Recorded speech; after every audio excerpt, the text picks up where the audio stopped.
देखो आज से आपका पाठ 14 शुरू हो रहा है। पाठ का नाम है साधारण ब्याज। इसकी कुछ महत्वपूर्ण बातें तो याद रखनी है, ठीक है। ये बातें समझ में आएगी, समझो सवाल में समझ में आ जाएगी। तो पहला पॉइंट है, जो धन जमा किया जाए या उधार लिया जाए तो वह धन मूलधन होगा। मान लीजिए हमने बैंक में 500 रुपए जमा कर दिए, ठीक, तो वो हमारा क्या हुआ, मूलधन, ठीक है। या हमने 500 रुपए बैंक से उधार दे दिए, वो भी मूलधन ही हुआ, ठीक। दूसरा है वह राशि जो प्रति सैकड़े मतलब 100 पर, जैसे 500 रुपए दिए हमने तो 100 पर प्रति सैकड़े मूलधन पर निर्धारित होती है, उसे ब्याज दर कहते हैं। मान लो बैंक से 500 रुपए दिए, बैंक वाले ने कहना भाई 2 रुपए एक्स्ट्रा लूंगा मैं हर 100 रुपए पर, ठीक। तो 500 रुपए में कितने रुपए हो गए, 100 में 2 रुपए, तो 500 कितने हो गए, 10। लेकिन तो दर निर्धारित की गई है वो 2, उसे क्या बोलते हैं, 2%। समझ में आया। तीसरा, किसी निश्चित समय के बाद मूलधन पर प्राप्त हुआ अतिरिक्त धन ब्याज होता है।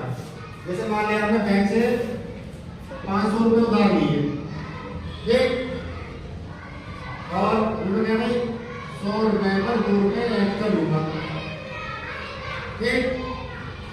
तो 500 कितने रुपए हुए, 10 रुपए। एक साथ में 10 रुपए हमें एक्स्ट्रा देने पड़ेंगे। तो जो 10 रुपए एक्स्ट्रा यही तो ब्याज है, क्या है, ब्याज। तो हमें कितना देना पड़ेगा, ये 10 रुपए होगा नहीं 500 में, तो कितना बनेगा 510। 510। इसको हम बोलते हैं मिश्र धन। मिश्र धन।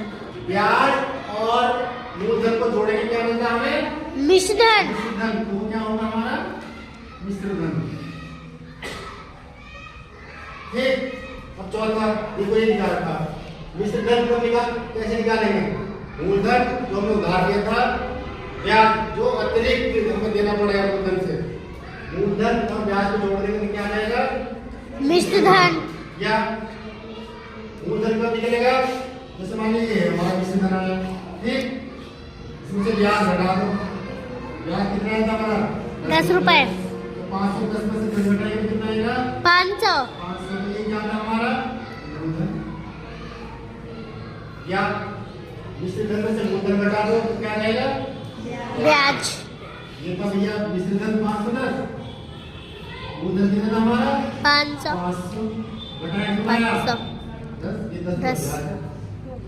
और इसका सूत्र है, इस सूत्र से सवाल होंगे ब्याज कैसे निकालेंगे, मूलधन कितने रुपए हमने उधार लिए, दर